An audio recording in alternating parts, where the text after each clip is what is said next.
Sneha steel and furniture centre Salgare. आमच्याकडे steel भांडी, संसार उपयोगी साहित्य, sofa set, furniture, cooler, dining table, आटा चक्की व इतर साहित्यांचे एकमेव ठिकाण एक, व्हरायटी अनेक। आता शुभ मुहूर्ताची सुरुवात सलगरेतील स्नेहा स्टील मधील खरेदीनेच। वाजवी दर, सजवा फर्निचरने तुमचे घर। सर्व साहित्यावर बजाज फायनान्सची खास सोय उपलब्ध। स्टील भांड्यांना 5 वर्षे गॅरंटी, तर फर्निचर साहित्यास किडवाळीपासून लाईफ टाइम वॉरंटी। खात्रीशीर खरेदीसाठी मिरज पूर्व भागातील एकमेव ठिकाण Sneha steel and furniture centre Salgare. आमचा पत्ता रवींद्र वस्त्रनिकेतन शेजारी सलगरे। संपर्क 90 96 25 91 38। प्रत्येक बातमीतील घटनेच्या वास्तविकतेची तुलना थेट पाहत रहा चांगली अपडेट। आटपाडी तालुक्यातील शेटफळ येथे वृद्धेच्या घरात घुसून दागिने लुटत तिला पेटवून देत गंभीर जखमी केल्याचा प्रकार घडला होता।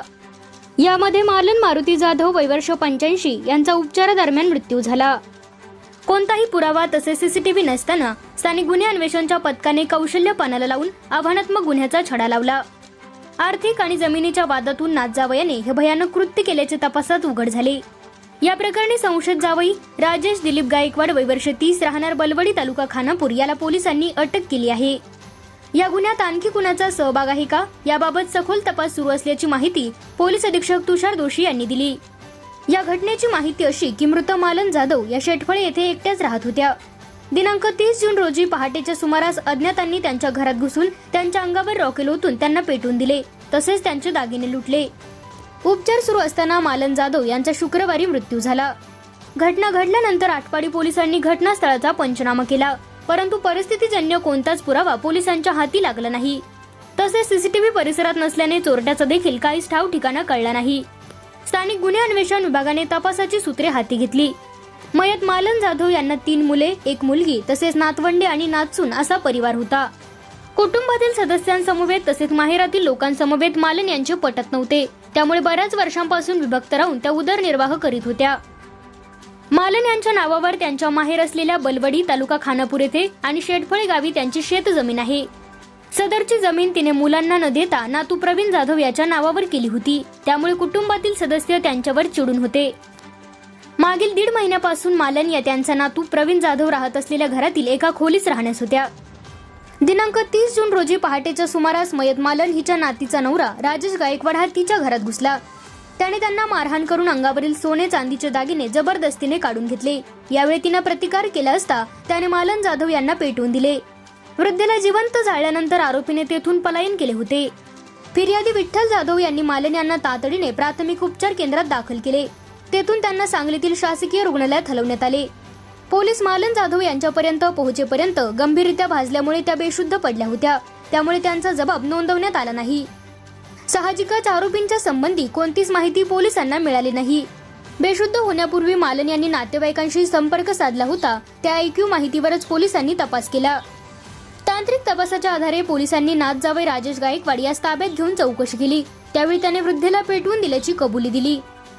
दागिने देण्यास विरोध केल्याने पेटवून दिल्याचे कारण या कृत्यामागे नसावे असा पोलिसांचा अंदाज आहे, त्यामुळे त्या दृष्टीने तपास सुरू केल्यावर जमीन वादातील आर्थिक कारणातूनच वृद्धेला पेटवून दिल्याचे पोलीस तपासात पुढे आल्याचे समजते। सदर घटनेचा तपास पोलीस अधीक्षक तुषार दोशी आणि अपर पोलीस अधीक्षक कल्पना बारावकर यांच्या मार्गदर्शनाखाली पोलीस निरीक्षक संजीव झाडे आणि संतोष पवार यांच्यासह सहाय्यक निरीक्षक प्रशांत निशानदार, उपनिरीक्षक कुमार पाटील, फौजदार संजय पाटील, अंमलदार उदय साळुंखे, अतुल माने, सुशांत चिले, विजय पाटणकर आदींनी केला। आटपाडी पोलीस स्टेशन येथे गुन्हा दाखल झाला होता, ज्याच्यामध्ये एका वृद्ध महिलेला अंगावरचे दागिने लुटून तिला जाळण्याचा प्रयत्न झाला होता। अशा अर्थाचा एक गुन्हा अटेम्प्ट टू मर्डर आणि रॉबरीचा दाखल करण्यात आला होता आटपाडी पोलीस स्टेशनला। दिनांक 30 तारखेला ही घटना घडली होती। त्यानंतर काही दिवसांनी त्या महिलेचा दुर्दैवी मृत्यू झाल्यामुळे त्याच्यामध्ये रॉबरी विथ मर्डर असा गुन्हा दाखल झाला होता। याच्यामध्ये काही क्लू नव्हता, परंतु LCB आणि स्थानिक गुन्हे शाखा, LCB आणि स्थानिक पोलीस यांच्या मदतीने या गुन्ह्यामध्ये एक आरोपी नामे राजेश गायकवाड वय वर्ष 30 याला अटक करण्यात यश मिळवलेलं आहे। प्राथमिक उद्देश हा आर्थिक फायदा असा दिसतोय आणि ज्याच्यामध्ये या महिलेचा नातेवाईकच आहे, त्या महिलेच्या एका मुलाचा तो जावई आहे आणि याच्यामध्ये कोणताही क्लू नसताना आणि विविध अँगल असताना या गुन्ह्यामध्ये शिताफीने स्थानिक गुन्हे शाखा आणि लोकल पोलिसांनी चांगली कामगिरी केलेली आहे. आरोपी काही वाढतील याच्यामध्ये आरोपी वाढण्याची शक्यता आहे. तपासात आज त्याला अटक करण्यात येऊन उद्या PCR घेण्यात येईल आणि याच्यामध्ये गेलेले दागिने रिट्रीव्ह करणं किंवा इतर कारणं आणि अधिक आरोपी शोध करणं हा सगळा शोध होईल.